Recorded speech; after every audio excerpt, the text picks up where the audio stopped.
ನಾಳೆ ದೆಹಲಿಯ ಜಂತರ್ ಮಂತರ್ನಲ್ಲಿ ಕಾಂಗ್ರೆಸ್ ಬೃಹತ್ ಪ್ರತಿಭಟನೆಯನ್ನು ಹಮ್ಮಿಕೊಂಡಿರುವಂಥದ್ದು. ಕಾಂಗ್ರೆಸ್ ಪ್ರತಿಭಟನೆ ಬಗ್ಗೆ ಮಾಹಿತಿಯನ್ನ ಸಂಗ್ರಹಿಸಿರುವಂಥದ್ದು ಬಿಜೆಪಿ ವರಿಷ್ಠರು. ಕಾಂಗ್ರೆಸ್ ಪ್ರತಿಭಟನೆಗೆ ತಿರುಗೇಟನ್ನು ನೀಡಲಿಕ್ಕೆ ಬಿಜೆಪಿ ಕೂಡ ಸಿದ್ಧತೆಯನ್ನ ಮಾಡಿಕೊಂಡಿದೆ. ಹೈಕಮಾಂಡ್ಗೆ ಬಿಜೆಪಿ ರಾಜ್ಯಾಧ್ಯಕ್ಷ ವಿಜೇಂದ್ರ ವರದಿಯನ್ನ ಸಲ್ಲಿಸಿದ್ದಾರೆ. ಸರ್ಕಾರದ ವಿರುದ್ಧ ಉಗ್ರ ಹೋರಾಟಕ್ಕೆ ಸೂಚನೆಯನ್ನ ಕೊಟ್ಟಿರುವಂಥದ್ದು ಬಿಜೆಪಿ ರಾಷ್ಟ್ರೀಯ ಅಧ್ಯಕ್ಷ ಜೆಪಿ ನಡ್ಡಾ. ವರಿಷ್ಠರ ಆದೇಶದ ಬೆನ್ನಲ್ಲೇ ರಾಜ್ಯದಲ್ಲಿ ಪ್ರತಿಭಟನೆಗೆ ಬಿಜೆಪಿ ಸಿದ್ಧತೆಯನ್ನ ಮಾಡ್ಕೊಳ್ತಾ ಇದೆ. ಅವರು ಕೂಡ ನಾಳೆ ಪ್ರತಿಭಟನೆಯನ್ನ ಮಾಡಲಿಕ್ಕೆ ಮುಂದಾಗ್ತಾ ಇದ್ದಾರೆ ಸರ್ಕಾರದ ವಿರುದ್ಧ. ಇದ್ರ ಬಗ್ಗೆ ಇನ್ನಷ್ಟು ಮಾಹಿತಿಯನ್ನ ಕಲೆಕ್ಟ್ ಮಾಡ್ಕೊಳ್ತಾ ಹೋಗೋಣ. ನಮ್ಮ ಪ್ರತಿನಿಧಿ ಕೃಷ್ಣ ನೇರ ಸಂಪರ್ಕದಲ್ಲೇ ಇದ್ದಾರೆ. ಕೃಷ್ಣ, ಒಂದ್ ಕಡೆ ಕಾಂಗ್ರೆಸ್ ಬಿಜೆಪಿಯನ್ನ ಇಕ್ಕಟ್ಟಿಗೆ ಸಿಕ್ಕಾಕ್ಸುವಂತ ಪ್ರಯತ್ನ ಮಾಡ್ತಾ ಇದೆ. ಇದರ ವಿರುದ್ಧವಾಗಿ ಬಿಜೆಪಿ ಯಾವ ರೀತಿಯಾಗಿ ಕಾಂಗ್ರೆಸ್ ವಿರುದ್ಧ ಹೋರಾಟ ಮಾಡುವಂತ ನಿಟ್ಟಿನಲ್ಲಿ ಸಿದ್ಧತೆ ಮತ್ತೆ ಪ್ಲಾನ್ ಅನ್ನು ಮಾಡ್ಕೊಂಡಿದೆ ಅಂತ? ಪೃಥ್ವಿರಾಜ್, ಕಳೆದ ವಿಧಾನಸಭಾ ಚುನಾವಣೆಯಲ್ಲಿ ನೀವು ಗಮನಿಸಿರಬಹುದು, ಪ್ರಮುಖವಾಗಿ ಹೈಕಮಾಂಡ್ ಅಂದ್ರೆ ಬಿಜೆಪಿ ಹೈಕಮಾಂಡ್ ಏನಿದೆ, ಕಾಂಗ್ರೆಸ್ ನಾಯಕರು, ರಾಜ್ಯ ಕಾಂಗ್ರೆಸ್ ನಾಯಕರಿಂದ ದೊಡ್ಡ ಮಟ್ಟದಲ್ಲಿ ಪೆಟ್ಟು ತಿಂದಿದೆ. ಮತ್ತೆ ಲೋಕಸಭೆಯಲ್ಲಿ ಅದು ಮರುಕಳಿಸಬಾರದು ಅನ್ನೋ ಕಾರಣಕ್ಕೋಸ್ಕರವಾಗಿ ಬಿಜೆಪಿ ಹೈಕಮಾಂಡ್ ಈಗ ಅಲರ್ಟ್ ಆಗಿರುವಂತದ್ದು.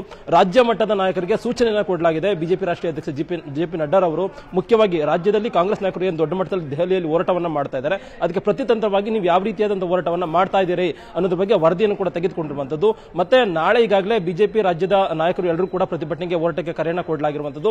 ಅದು ಕೇವಲವಾಗಿ ಹೋರಾಟಕ್ಕೆ ಸೀಮಿತವಾಗದೆ ಅದನ್ನ ದೊಡ್ಡ ಮಟ್ಟದಲ್ಲಿ ರಾಜ್ಯದ ಜನರಿಗೆ ಪಸರಿಸುವಂತ ಒಂದು ಕೆಲಸವನ್ನ ಮಾಡಬೇಕು ಅನ್ನುವಂಥದ್ದು. ಈಗಾಗಲೇ ಮುಖ್ಯವಾಗಿ ಪ್ರತಿಭಟನೆ ಮಾಡಿ ಒಂದು ದಿನಕ್ಕೆ ಸೀಮಿತ ಆಗಬಾರದು, ಅದು ಎಲ್ಲ ಜಿಲ್ಲಾ ಕೇಂದ್ರಗಳಲ್ಲೂ ಕೂಡ ವಿಭಿನ್ನವಾಗಿ ಪ್ರತಿಭಟನೆ ಮಾಡಬೇಕು ಅನ್ನುವಂಥದ್ದು. ಮತ್ತೆ ಕಾಂಗ್ರೆಸ್ ನಾಯಕರು ಏನು ಈಗಾಗಲೇ ದೊಡ್ಡ ಮಟ್ಟದಲ್ಲಿ ಕೇಂದ್ರ ಸರ್ಕಾರದ ವಿರುದ್ಧವಾಗಿ ಆಪಾದನೆಯನ್ನ ಮಾಡ್ತಾ ಇದ್ದಾರೆ. ಅದಕ್ಕೆ ಆಪಾದನೆಗೆ ಪ್ರತಿಯಾಗಿ, ಆರೋಪಕ್ಕೆ ತಕ್ಕಂತೆ ಪ್ರತಿಯಾಗಿ ಅದಕ್ಕೆ ಕೌಂಟರ್ ಕೊಡುವಂತ ನಿಟ್ಟಿನಲ್ಲಿ ಒಂದಷ್ಟು ದಾಖಲಾತಿ ಮತ್ತೆ ಅಂಶಗಳ ಮುಖಾಂತರವಾಗಿ ಕೌಂಟರ್ ಅನ್ನು ಕೊಡಬೇಕು ಅನ್ನುವಂಥದ್ದು. ಮತ್ತೆ ಅಲ್ಲಲ್ಲಿ ಈಗಾಗಲೇ ಚುನಾವಣೆಯ ಪ್ರಚಾರ ಕೂಡ ಶುರು ಆಗ್ತಾ ಇದೆ. ಅಂತ ಸಂದರ್ಭದಲ್ಲಿ ಕೇಂದ್ರ ಸಚಿವರಿಂದನೇ ಜಿಲ್ಲಾ ಮಟ್ಟದಲ್ಲಿ ಸುದ್ದಿಗೋಷ್ಠಿಯನ್ನು ಮಾಡುವಂಥದ್ದು. ಮತ್ತೆ ಆಯಾಯ ಸಂಬಂಧಪಟ್ಟಂತ ಸಚಿವರುಗಳು ಏನು ತಮ್ಮ ಇಲಾಖೆಯಲ್ಲಿ ರಾಜ್ಯಕ್ಕೆ ಏನು ಕೊಟ್ಟಿದ್ದಾರೆ, ಕರ್ನಾಟಕಕ್ಕೆ ಏನು ಸೀಮಿತವಾಗಿ ಕೊಟ್ಟಿದ್ದಾರೆ, ಅದನ್ನ ಜನರಿಗೆ ತಿಳಿಸಿಪಡಿಸುವಂಥದ್ದು, ಜನರಲ್ಲಿ ಜಾಗೃತಿ ಮೂಡಿಸುವಂಥದ್ದು, ಆಂದೋಲನವನ್ನು ಮೂಡಿಸುವಂಥದ್ದು, ಮನೆ ಮನೆಗೆ ಕರಪತ್ರವನ್ನು ಹಂಚೋದ್ರ ಮುಖಾಂತರವಾಗಿ ಒಂದು ರೀತಿ ಕಾಂಗ್ರೆಸ್ ನಾಯಕರು ಕೇವಲವಾಗಿ ರಾಜಕೀಯವಾಗಿ ಆಪಾದನೆಯನ್ನ ಮಾಡ್ತಾ ಇದ್ದಾರೆ. ಯಾವುದೇ ಕಾರಣಕ್ಕೂ ಕೂಡ ಕಾಂಗ್ರೆಸ್ ನಾಯಕರ ಆರೋಪಕ್ಕೆ ಕಿವಿಗೊಡದೆ ಕೇಂದ್ರ ಸರ್ಕಾರ ಕರ್ನಾಟಕದ ರಾಜ್ಯದ ಸಮಗ್ರ ಅಭಿವೃದ್ಧಿಗೆ ಬದ್ಧವಿದೆ ಅನ್ನೋದ್ರ ಬಗ್ಗೆ ಒಂದಷ್ಟು ತಿಳಿಸಿಪಡಿಸುವ ನಿಟ್ಟಿನಲ್ಲಿ ಕೂಡ ಈಗಾಗಲೇ ರಾಜ್ಯದ ಬಿಜೆಪಿ ನಾಯಕರು ಕಾರ್ಯತಂತ್ರವನ್ನು ರೂಪಿಸಿರುವಂತದ್ದು.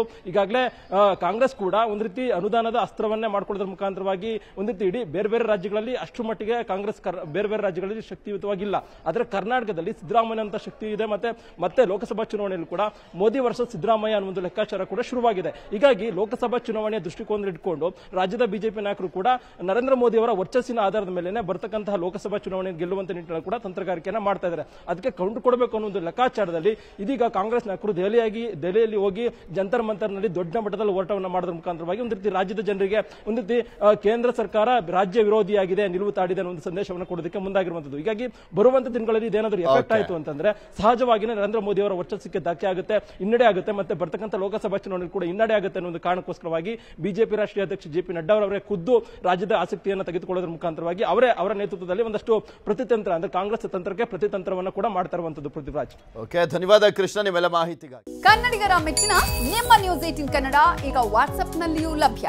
ಕರ್ನಾಟಕ ಮತ್ತು ದೇಶ ವಿದೇಶದ 360 ಡಿಗ್ರಿ ಸುದ್ದಿ ವಿವರವನ್ನ ನೀವು ನಿಮ್ಮ ಕೈ ಬೆರಳುಗಳಲ್ಲಿಯೇ ಪಡೆಯೋದಿಕ್ಕೆ ಈ QR ಕೋಡ್ ಅನ್ನ ಸ್ಕ್ಯಾನ್ ಮಾಡಿ. ನಮ್ಮ ಚಾನೆಲ್ ಅನ್ನ ಫಾಲೋ ಮಾಡಿ, ನೋಟಿಫಿಕೇಶನ್ ಆನ್ ಮಾಡಿ.